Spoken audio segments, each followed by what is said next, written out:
اللہ کے ہم پر کئی حقوق ہیں نا، تو ایک حق ہے اطاعت کا. اب اطاعت ظاہر ہے مشکل بھی ہو جاتی ہے، تو اس میں اونچ نیچ بھی ہوتی ہے. تو اب جہاد پہ جانا ہے، سب مرنا بھی ہے وہاں پہ، تو اب میں ڈر گیا. چلو، تو اطاعت میں تو یہ ہو سکتا ہے کہ کچھ اونچ نیچ ہو جائے. حکم برداری میں بعض کمزور لوگ سچے ہونے کے باوجود ناکام ہو سکتے ہیں، اور بہت سے لوگ ہیں جو ناکام ہو جاتے ہیں، لیکن وہ اکثر بعض مرتبہ ایسا ہوتا ہے کہ کامیاب لوگوں سے زیادہ اللہ والے ہوتے ہیں وہ. تو اطاعت میں استغفار کی مدد سے کمزوریوں کا ازالہ ہوتا رہتا ہے. لیکن ایک تعلق ہے اللہ سے محبت کا، اللہ سے ڈرنے کا. اس تعلق میں کیسے ہوگا؟ مطلب تعلق اور اس کے لیے درکار احساسات، یہ ان کا نہ ہونا کسی بھی عذر کو قابل قبول نہیں رکھتا. بھئی آپ سوچیں نا، یہ کوئی غیر فطری بات کیسے عذر بنے گی کہ میں کہوں کہ یا کوئی ترکیب بتاؤ کہ مجھے اولاد سے محبت ہو جائے. اب بتاؤ یہ کوئی سنے گا؟ مطلب اگر فرض کے کسی کو نہیں بھی ہو رہی تو وہ مریض سمجھا جائے گا نا، وہ مریض ہے اور وہ برا آدمی ہے.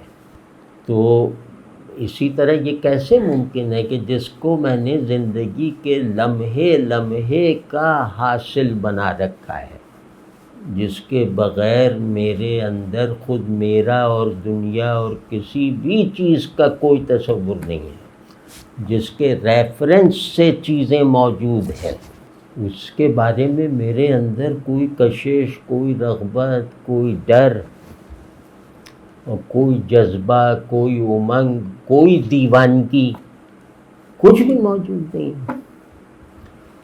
تو یہ بہت خطرناک بات ہے. ہم لوگوں نے علم دین میں بھی ظاہر کتابیں لکھے چلے جا رہے ہیں، اور جتنی بڑی بڑی جماعتیں مذہبی بن رہی ہیں تعلیم میں، تبلیغ میں وغیرہ وغیرہ، تو یہ سب بنے چلی جا رہی ہیں. تو ویسے تو رونق ہے نا کہ اتنی کتابیں 100 برس پہلے تھوڑی چھپتی تھیں دینی علوم پہ، اب چھپ رہی ہیں خوب مزے سے، اور سارا نظام بن رہا ہے، اور تبلیغ بھی ہو رہی ہے، اور سب ہوئے چلا جا رہا ہے. اور یہ سب کچھ ماشاءاللہ اخلاص سے ہو رہا ہے، مطلب اس میں شبہ نہیں.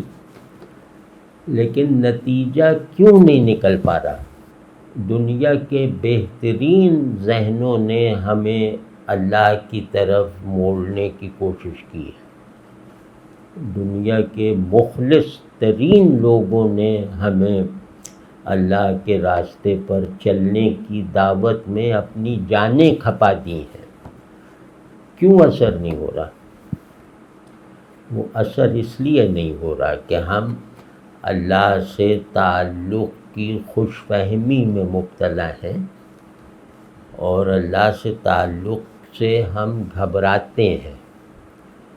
ہم اللہ کو صرف ایک تصور کے طور پر ماننے پر تو راضی ہیں، لیکن اس کو تصور سے زیادہ جو ہمارے تصرف میں رہتا ہے، جب چاہے اسے دماغ میں رکھ لیں، جب چاہے میز پہ رکھ دیں، اپنے مرضی سے چلائیں اللہ کو، تو اس تصور سے زیادہ اللہ کو ہم افورڈ نہیں کر سکتے. یعنی خدائے اوامر و نواہی کو ہم افورڈ نہیں کر سکتے، اور اپنے لیے جان نثاری کا تقاضا کرنے والے محبوب کو ہم افورڈ نہیں کر سکتے. ہم اس کے متحمل نہیں ہو سکتے، کیونکہ ہمارا فائدے نقصان کا اصلی تصور اسی دنیا تک محدود ہے. ہمیں جہنم کا ضرر ستاتا نہیں ہے، اور جنت کی کشش اکساتی نہیں ہے. تو اس کا سبب یہ کہ یار جو کچھ ہے یہیں ہے، وہ سب مان تو لیا، ظاہر ہے ابا مسلمان تھے اور یہ تھا، اور ڈر بھی ہے کہ اگر چلو وہ نکل ہی آیا تو کم از کم زبان سے تو جو اقرار کر رہے ہیں وہی شاید بچا لے. پھر رسول اللہ صلی اللہ علیہ وسلم پہ بہت زیادہ بوجھ ڈال دیا کہ یہ تو سب ہی کو بخشوا دیں گے جس نے زبان سے بھی کلمہ ادا کر دیا. مطلب یہ سب ہمارے فراری رویے ہیں، یہ سب ہمارے اللہ سے بھاگنے کے مددگار رویے ہیں. یعنی ہم نے اللہ والوں کو اللہ سے بھاگنے کا ذریعہ بنا لیا، یعنی رسول اللہ صلی اللہ علیہ وسلم کو ایسا بنا لیا، قرآن کو ایسا بنا لیا کہ انہوں کا وہ دلہن کو اس کے قرآن کے سائے میں لے آؤ، بس ٹھیک ہے، وہ قرآن خوانی کروا دو، اللہ کا کلام ہے، بس سب وہ بخشا گیا. جس کے لیے قرآن خوانی ہو گئی وہ ظاہر بخشا ہی گیا. اب یہ بخشش کا اور اس کا تصور ہے ہمارا. روز جزا کو ہم نے بالکل ہی مذاق بنا دیا ہے. اللہ کو یہی نہیں، قیامت کے میدان میں بھی مسند حاکمیت پہ نہیں رکھا ہوا، وہاں بھی رسول اللہ صلی اللہ علیہ وسلم جسے چاہیں گے جنت میں بھجوا دیں گے. تو اب یہ مذاق ہے. تو میری تجویز یہ ہے کہ اور چیزوں کو ثانوی حیثیت دی جائے. سب سے پہلے اللہ سے تعلق کو اپنے لیے، میرے لیے نہیں، اپنے لیے قابل اعتبار بنایا جائے. کبھی جھانک کے میں اپنے آپ سے پوچھوں کہ بھئی مجھے اللہ سے تعلق ہے، جیسا کہ تعلق کی فطرت مجھے دی گئی ہے، تو کیا میری تعلق کی فطرت اللہ سے بھی متعلق کام کر رہی ہے؟ تو میں تو کہوں گا نہیں. تو جس کا بھی جواب نہیں میں آئے اپنے طور پہ دیکھیں، اور جو ایمانداری سے جواب دے دے، یا مطلب جواب یہ دے دے کہ نہیں مجھے اللہ سے ویسی محبت تو محسوس ہی نہیں ہوتی جیسی بھائی سے ہوتی ہے، بہن سے ہوتی ہے، یا اب بہن بھائی سے بھی کہاں ہوتی ہے، وہ مطلب جیسی بڑی گاڑی سے، بڑے گھر سے ہوتی ہے. تو پھر فکر کی بات ہے. تو اس کو یہ وہ سنگ بنیاد ہے جس کے جو نہ ڈالا جائے تو نماز اور یہ سب ریت کے گھروندے ہیں. ساری دینداری، ساری مذہبیت اللہ سے تعلق کی فطرت کے فقدان کی وجہ سے نفاق بن جاتی ہے. اور وہ نماز زیادہ بڑا گناہ ہوگی، نماز پڑھنا بڑا گناہ ہے نماز نہ پڑھنے کے مقابلے میں. آپ سمجھیں ہم اس نوبت کو پہنچ چکے ہیں. تو نماز نہ پڑھنے والا چلو وہ گھبرایا رہتا ہے، شرمایا رہتا ہے. نماز پڑھنے والا تو خوب اکڑتا پھرتا ہے، میں نے بس نماز پڑھ لی اور کیا کروں. تو وہ گناہ زیادہ بڑا ہوتا ہے جس کی صورت کو نیکی کہا جاتا ہے، جو نیکی کی فارم میں ہو، اس سے بڑا گناہ نہیں ہوتا. شیطان کا سب سے بڑا ہتھیار نماز چھڑوانا نہیں ہے، نماز پڑھوانا ہے. تو نماز پڑھوانا اس کا وہ کارنامہ ہے جو اب اس امت کی حالت دیکھ کر ظاہر ہو رہا ہے. تو اب اس میں بھائی اس کی طرف توجہ، اور یہ سب ہمیں اپنے طور پہ کرنا ہے. یہ اللہ غیرت والا ہے، وہ اس طرح تھوڑی جیسے آدمی کہ فلاں کے کہنے پہ یہ ہماری طرف نہیں. بس فلاں نے اپنے آپ جرم کا بھی اعتراف کیا، تمہیں بھی کہا کہ تم بھی رو پیٹو، بس اس طرح تو ہے. لیکن یہ کہ اپنے طور پہ کرنا ہے. اللہ اور آپ کے بیچ میں کوئی قوت ایسی نہیں ہے جو تعلق میں اللہ کو آپ کو اللہ کی نظر میں سچا بنا سکے. بالکل نہیں.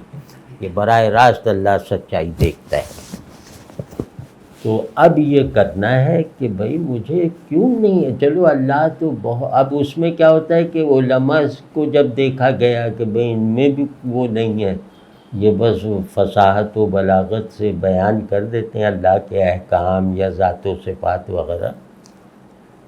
تو انہوں نے ایک اور نسخہ نکال لیا اس کمزوری کو روا کہ اللہ کیونکہ محسوس نہیں ہے، دائرۂ حواس سے باہر ہے، غیب مطلق میں ہے، تو لہٰذا اس سے احساس والا تعلق نہیں ہو سکتا.